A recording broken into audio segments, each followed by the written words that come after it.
ఆనాటి నుంచి ఈనాటి వరకు క్రమశిక్షణ ఏమీ మారలేదు. అదే క్రమశిక్షణ, అదే ఉత్సాహం.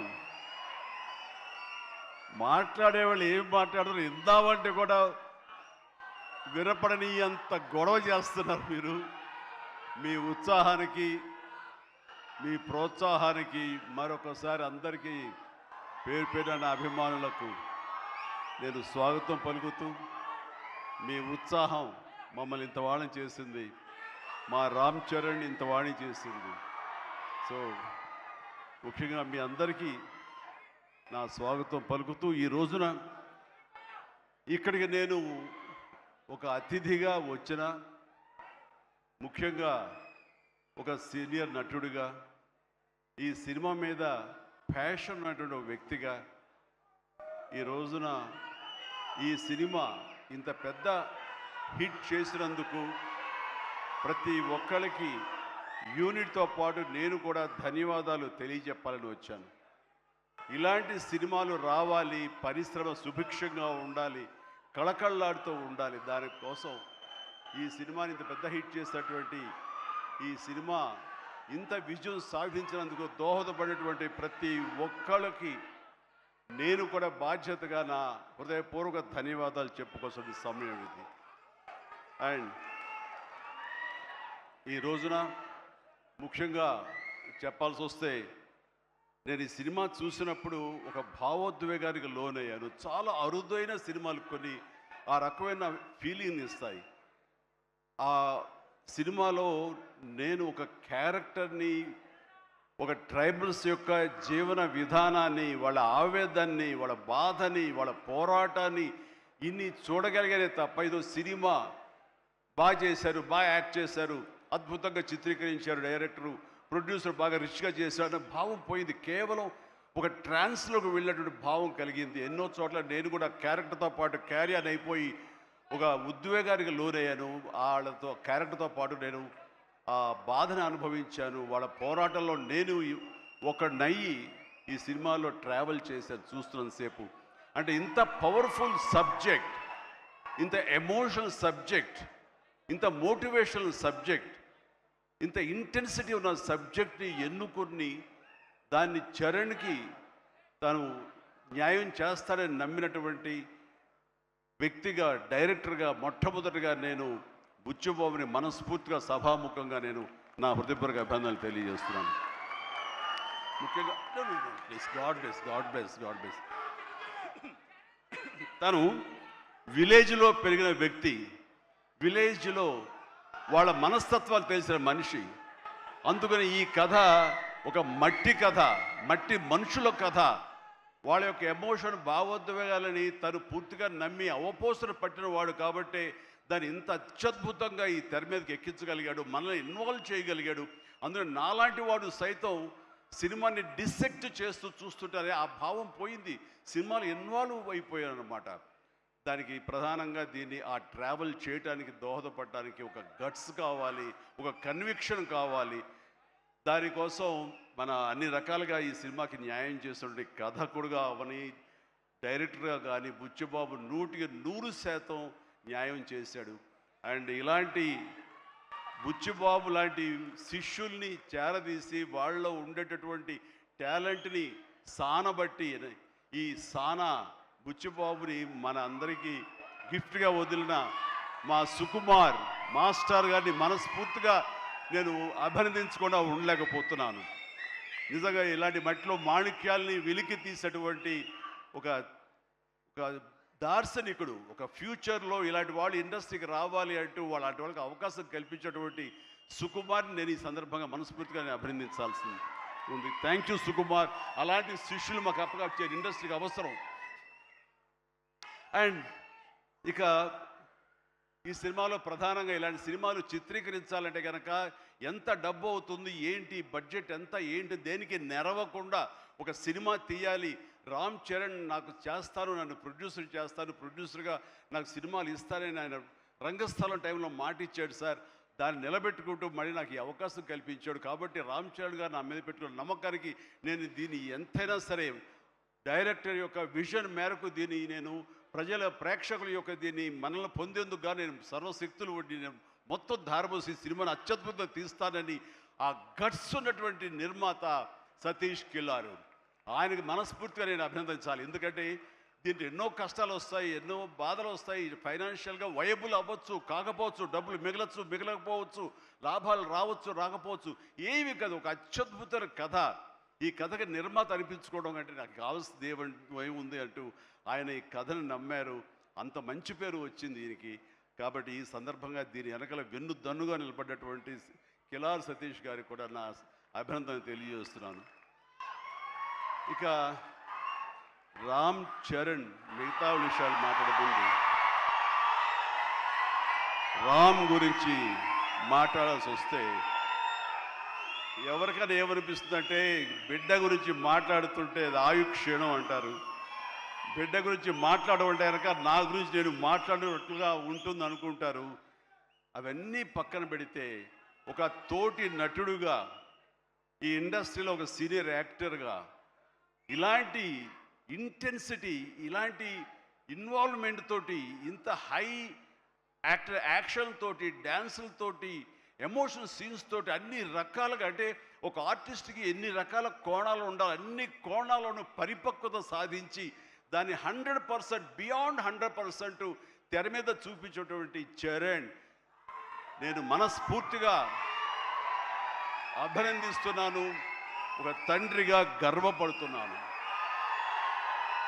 రంగస్థలం, మన సుకుమార్ గారి సినిమా రంగస్థలంలో వావ్ ఎంత బాగా చేశాడు, ఎంత అద్భుతంగా చేశాడు అని అనుకున్నాం. కానీ అలాంటి రంగస్థలాలు రావాలంటే మళ్ళీ ఎన్నేళ్ళు పడుతుందో ఏమో తెలియదు. ఎందుకంటే ఇవన్నీ కూడా అప్పుడప్పుడు తారసపడే గొప్ప అవకాశాలు ఒక ఆర్టిస్ట్కి పెర్ఫామ్ చేయాలనుకునే వాళ్ళకి. మిగతా అవన్నీ కమర్షియల్గా వస్తుంటాయి, మనం అందులో రాణిస్తాం, మెప్పిస్తుంటాం, డబ్బులు వస్తుంటాయి, అన్నీ వస్తుంటాయి. కానీ ఆర్టిస్ట్గా చిరస్థాయిగా నిలబడే సినిమాలు కొన్నే ఉంటాయి.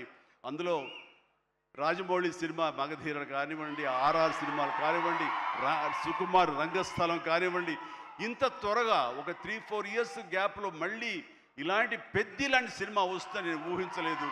రియల్లీ ఆ రకంగా చరణ్ చాలా అదృష్టవంతుడు ఈ క్యారెక్టర్ రావటానికి. ఈ క్యారెక్టర్లో నేను చూస్తుంటే కాసేపు చరణ్ సినిమా అని కూర్చోనే తప్ప నేను కానీ వాళ్ళ మమ్మీ కానీ థియేటర్లో చరణ్ మాకు కనిపించలా, పెద్దే కనపడుతూ వచ్చాడు, పెద్దే ఆలరిస్తూ వచ్చాడు. సో ఇది చాలా రేరుగా ఉంటుంది. సినిమా అలా కట్టిపడేయటం, క్యారెక్టర్లో కట్టిపడేయటం అంటే కనుక తను ఆ క్యారెక్టర్ని అవపోసన పట్టాడు, దాన్ని పూర్తిగా దాన్ని నమ్మాడు. ఆ క్యారెక్టర్ డైరెక్టర్కి ఏం కావాలో అది డెలివరీ చేయాలన్నాడు. ఒకే ఒక సంకల్పంతో ఉండకపోతే, అంత కఠోరంగా దాన్ని నమ్మి వెళ్ళకపోతే అతను ఖచ్చితంగా ఇందులో ఇంత సక్సెస్ అయ్యేవాడు కాదు. ఇంతమంది చేత ఇలా శభాష్ అనిపించుకునేవాడు కాదు. చెప్పాలంటే ఈ సినిమా చరణ్ మనల్ని సంతోషపెట్టాడు, మన చేత ఆనందంగా గెంతులు వేయించాడు, మన చేత బాధ పెట్టాడు, ఆ బాధకు మనం లోనయ్యేలా చేశాడు, ఆఖరికి విజయం సాధించాడు. ఇలాగా ఎన్ని రకాలుగా చూసుకున్నా సరే ఈ పెద్ద క్యారెక్టర్లో తను రాణించిన విధానానికి, తను పడ్డ కష్టానికి నేను మనస్ఫూర్తిగా నా అభినందనలు తెలియజేస్తూ మరొక ఎన్నో విషయాలు చెప్పాలి. అందులో మరొక విషయం ఏంటంటే ఆర్టిస్టులు అనేవాళ్ళు వాళ్ళ క్యారెక్టర్లో ఎమోషన్ వాళ్ళు ఓన్ చేసుకుని ఫీల్ అవ్వాలి తప్ప ముఖవళికలతోటి, ఫేషియల్ ఎక్స్ప్రెషన్స్ తోటి, ఫేషియల్ మజిల్స్ తోటి రాణించి రక్తి కట్టించాలన్నది పెర్ఫెక్ట్ యాక్షన్ కాదు.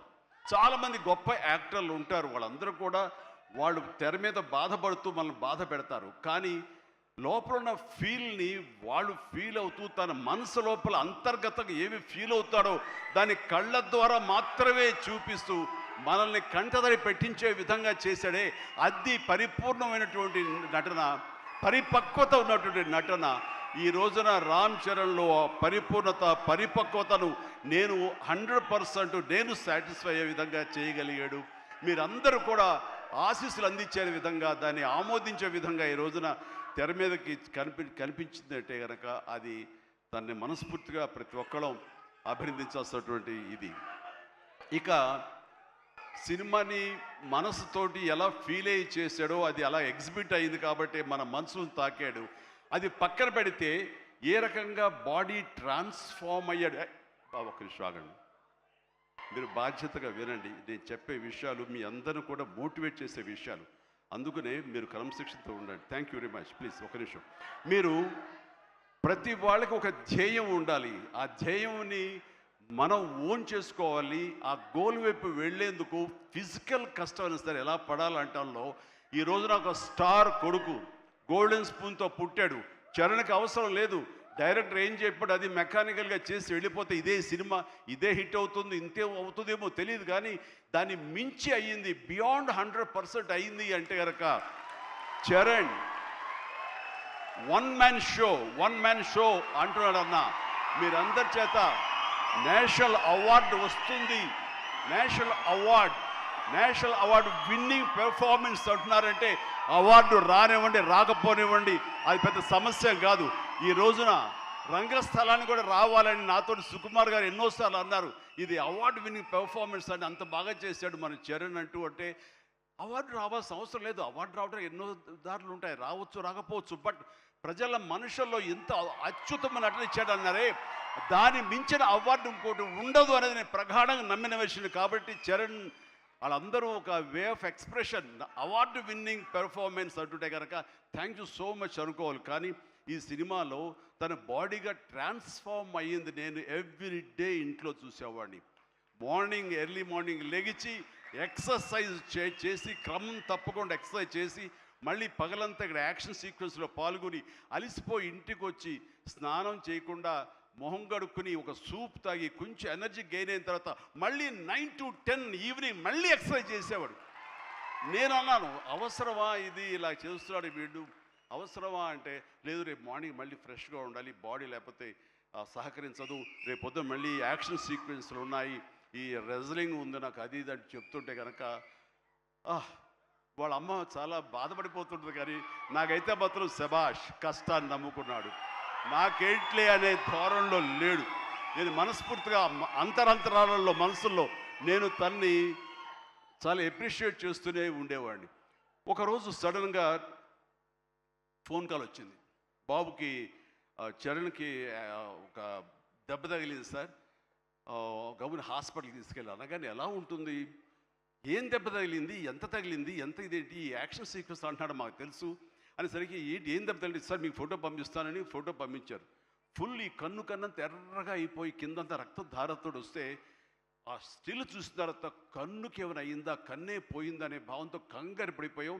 వాళ్ళ అమ్మకు చూపించకూడదా అని చెప్పేసి ఏంటంటే ఇది బాబు హాస్పిటల్ చిన్న ట్రీట్మెంట్ అంట, ఏదో చిన్న ఇదంట అని అన్నానే. కానీ ఆ డాక్టర్ మన సుధాకర్ ప్రసాద్ గారు, ఆయన కాస్మెటిక్ సర్జన్, ఆయన చూసి ఆయనతో మాట్లాడిన తర్వాత చాలా అదృష్టం అండి, కన్ను గుడ్డు పోవాల్సింది పోకుండా ఐబ్రోకి కింద నుండి బోన్ దగ్గర అవతల ఒక డ్రెస్లర్ ఒక గుండు వచ్చి హిట్ చేసింది, అది కట్ అయింది కిందంతా, అంతే తప్ప ఇంకేం కాలేదు, అవి ఎలాంటి ఇబ్బంది లేకుండా నేను స్టిచెస్ చేస్తున్నాను అని చెప్పేసి అంటున్నాడు. ఒక 7-8 పడ్డాయి స్విచెస్. ఆ తర్వాత అన్న తర్వాత ఒక సై ఆఫ్ రిలీఫ్ అమ్మాయి అప్పుడు చెప్పిన వాళ్ళ అమ్మకి పెద్ద ప్రమాదం ఏం కాదని చెప్పేసి. సో అలాంటివి ఉన్నప్పుడు, అంత కష్టం తీసుకుంటున్నప్పుడు నేను బాధపడే కంటే కూడా సంతోషపడ్డాను ఎస్ అని.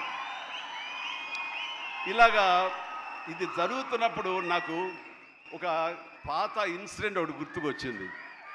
గూండా సినిమా, అది 1983 ఎండ్లో అనుకుంటా, బహుశా నాకు ఇంకా అప్పుడు చరణ్ పుట్టలేదు, మరి కడుపులో పడ్డాడేమో తెలియదు నాకు, ఆ సినిమా టైమింగ్ అది తెలీదు. ఆ సినిమాలో ఒక ట్రైన్ కింద నేను హ్యాంగ్ అవుతూ ఆ రాడ్డు పట్టుకుని క్రాల్ అవుతూ పాకుతూ వెళుతూ ఉంటే, రన్నింగ్ ట్రైన్లో ఒక 30-35 కిలోమీటర్ స్పీడ్లో వెళ్తుంటే కెమెరాలు 4 పక్కల ఫిక్స్ చేసేసారు.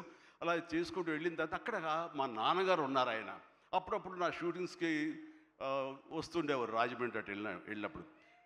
ఆయన చూసిన తర్వాత ఎందుకో కడుతారు, డూపో లోపల పడుకుంటాడేమో అనుకుంటే నేనే పడుకునేసరికి నాన్న కంగారు పడ్డారు.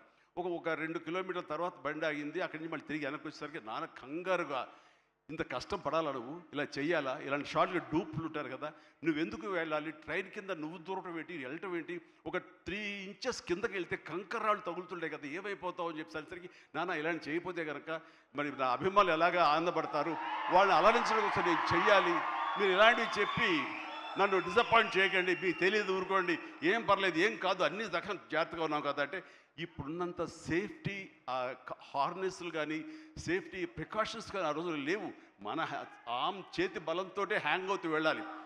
అండ్ అది చూసిన తర్వాత నాన్న ఒక మాట అన్నారు, రేపు పొద్దున ఇప్పుడు అమ్మాయి కడుపుతో ఉంది, అది అమ్మాయి పుడతారు అబ్బాయి పుడతారు మాకైతే తెలియదు, కానీ వాడు అబ్బాయి అయితే కనుక వాడు రేపు పొద్దున సినిమాలోకి వస్తే కనుక వాడు స్టార్ అయితే, వాడు ఇలాంటి కష్టాలు పడితే, ఇలాంటి దెబ్బలే తింటే నా బాధ ఏంటో నీకు అప్పుడు తెలిసి వస్తుందిరా అని చెప్పి నాన్న అన్నప్పుడు లేదు, ఈ కంటి మీద దెబ్బ తగిలింది, మణికట్టు ఫ్రాక్చర్ అయ్యింది అని అన్నప్పుడు నాకు మా నాన్నగారు గుర్తుకొచ్చారు.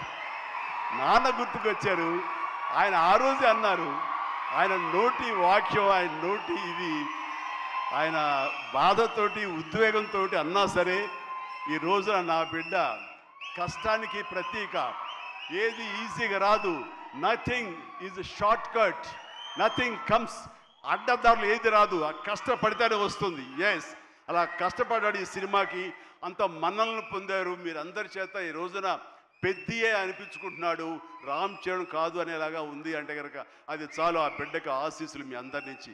ఇలాగే ఉంటాం మేము, ఎప్పుడు కష్టపడ్డ ఒకటే నమ్ముకున్నాము, కష్టపడతాం తప్ప ఏది షార్ట్ కట్లో కావాలని కోరుకోవు, ఒళ్ళు వంచి పనిచేస్తాం. ఈ రోజుకి అదే, ఈ రోజు కూడా చిరంజీవి గారు మీరేంటి 2 పూటలు ఇంకా ఎక్సర్సైజ్ చేస్తారంటే, అవకాశం ఉంటే 2 పూటలే చేస్తాను, బట్ ఒక పూట మాత్రం చాలా ఖచ్చితంగా చేస్తాను.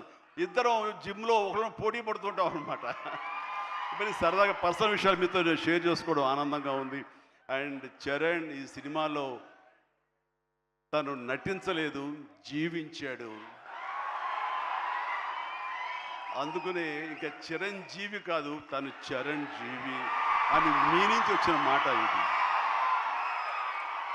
నిన్న కూడా ఢిల్లీలో పిఎం గారు నరేంద్ర మోడీ గారితో పాటు తను కూడా ఒక కాంక్లేవ్లో పాల్గొన్నాడు, రిపబ్లిక్ టీవీ కాంక్లేవ్లో పాల్గొన్నప్పుడు వాళ్ళు కొత్త కాయినేజ్ పెట్టారు, న్యూ ఏజ్ మెగాస్టార్ అని. ఎస్, మనం ఇలాంటి అవకాశాలు నాకు రాలేదు, కానీ చరణ్కి వచ్చింది. చరణ్ దాంట్లో నిరూపించుకుని ఒక అడుగు ముందుకు వెళ్తున్నాడు. కాబట్టి చరణ్ ముందుంచి నేను వెనక ఉండడం అన్నది సబబు, అది కరెక్టు. బిడ్డలు ఎదిగినప్పుడు, బిడ్డలు ముందుకు వెళుతున్నప్పుడు ఆ పొందే ఆనందం అంతా ఇంత కాదు.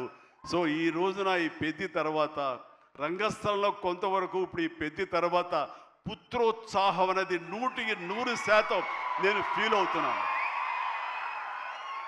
అండ్ ఎవరో అన్నట్లుగా మరి బిడ్డ పైకి